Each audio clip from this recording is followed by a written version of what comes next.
lot of information, in fact, coming in thick and fast. We're still waiting how, in terms of how the markets are going to react. Let's also try and get in some perspective. For that, let me introduce my guests. I'm joined in by Matthew Vadum, who's an American journalist, Ambassador Pradeep Kapur, who's a former diplomat. Many thanks to you, gentlemen, for joining in. Matthew, if I could begin with you, do you see this as a progressive sort of messaging that's coming out right now? Yes, they have agreed upon the first tranche of a bilateral trade deal. How it's going to be worked out remains to be seen, but I'd like to begin with your thoughts first. Well, it sounds to me like this is a major breakthrough in American-Indian trade relations, and this was a big sticking point. The Trump administration was insisting that India give it a better trade deal, and apparently India has agreed to give the United States a better trade deal. India is going to purchase what, $500 billion in U.S. goods. I don't know what the details of that are or how that's going to be particularized, how they're going to break it down. But a major sticking point was India's continuing purchases of Russian oil because President Trump doesn't want Indian oil to feed the Russian war machine in Ukraine. And now India has agreed to stop buying Russian oil. Now, how quickly that promise is going to be Right. implemented, Right. I'm not sure, but that is what President Trump wanted, and now he's going to get it. Even though he also wants them to buy Venezuelan oil, and I don't know how that's going to work out because Venezuela, after years of socialist neglect, only produces what, 1 million or 2 billion barrels a day, and India needs what, almost that entire, if I'm not mistaken, almost about that entire amount for 1 day's supply in order for its economy to operate. True, and So that's a very interesting key point you've made, because so far our information says they are only able to produce close to 800,000 barrels per day, which was was it that low? in the Okay. 90s before the socialist rule took over under Maduro. We've seen it had peaked up to 3 million barrels per day, Right. but even that's not going to suffice. And look at the dilapidated state of the sector. That's something I'm going to quickly bring in Ambassador Pradeep Kapur also on. Ambassador, your thoughts on the challenges ahead when, it's a sweeping commitment from India. And I'm sure President Trump is also very mindful and respectful about it, given that we are going to completely cut down our purchase of Russian oil. But then something's got to give. And what are we looking at in terms of our own needs? Because remember, External Affairs Minister Dr. Jaishankar said that you're catering to an economy of 1.4 billion people. And our needs, will Venezuelan oil and say even US together be able to suffice that? Thank you, Akanksha. It's a very important step which the government of India has taken. It's a very path-breaking measure. It's going to be not very easy to accomplish the goals which have been set up, but I think we are very visionary leadership. They had to sort of, do this.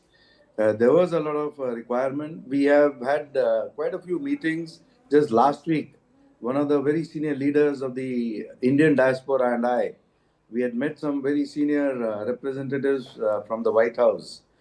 And we had emphasized the necessity of coming to a quick conclusion because it was also damaging the American leadership globally very significantly. And not having a resolution of the Indian trade deal was hurting them more than India.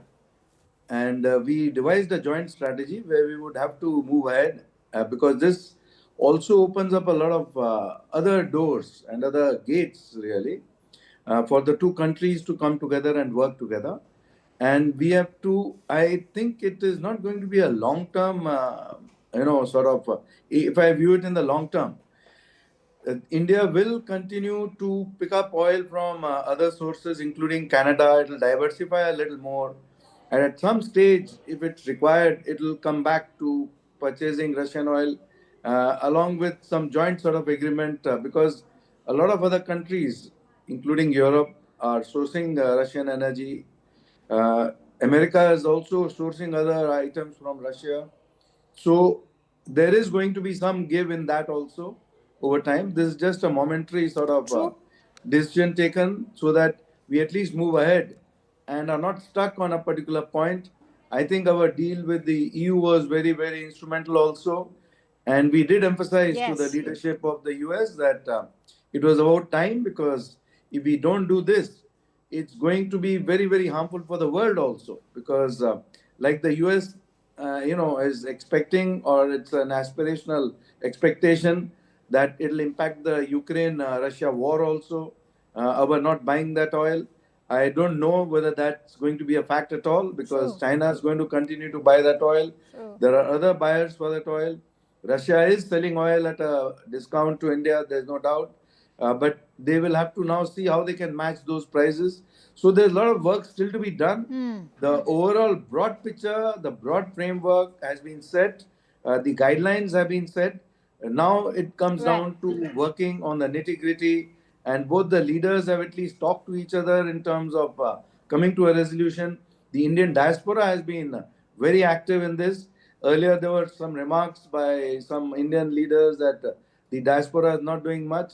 It was not a correct remark, because the diaspora keeps on doing a lot, but we don't talk about it. We keep on meeting, we keep on insisting, we keep on, sort of telling them that it is not good, because the Indian diaspora in the US is one of the most, prominent diasporas, Oh, one of the most absolutely. eminent diasporas, and one And of the it's most impactful thriving, and it's diasporas. thriving, in fact, Right, absolutely. at the moment. And they have, in fact, in those various committees you have in the House of Representatives or even in the Senate, they've been raking up the issue of how US needs to currently cling on to its allies, especially India. We will deep dive into that aspect also. But the world is in a state of huddle thanks to Donald Trump and his tariffs. And if there's something that the US president can manage, is bring the heads of state to the talking table. And that is something he's managed with all countries around. Even Iran has been hinting at coming to that negotiating table to perhaps end their nuclear program. How much can US in fact manage that?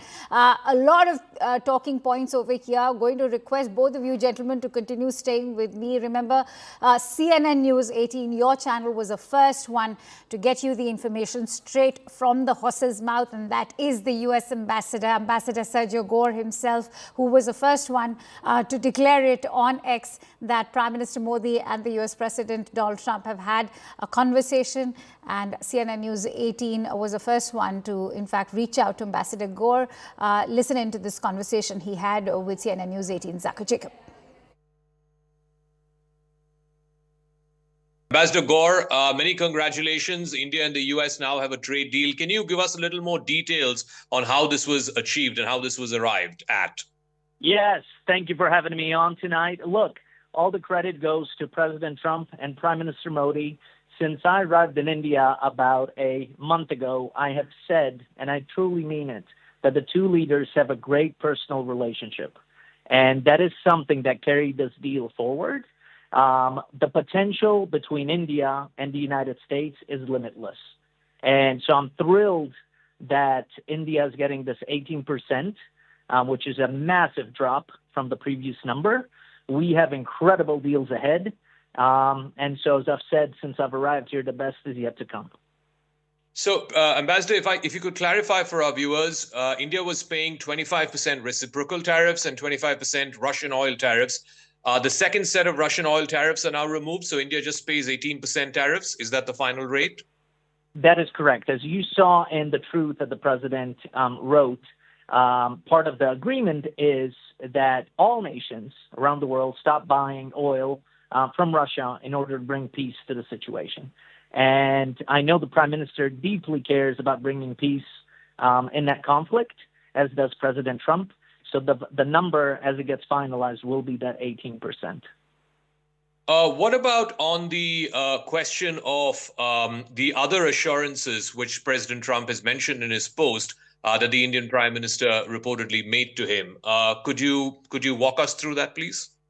I will leave that to the trade negotiators. As you know, ambassadors don't necessarily have in their portfolio the trade deal.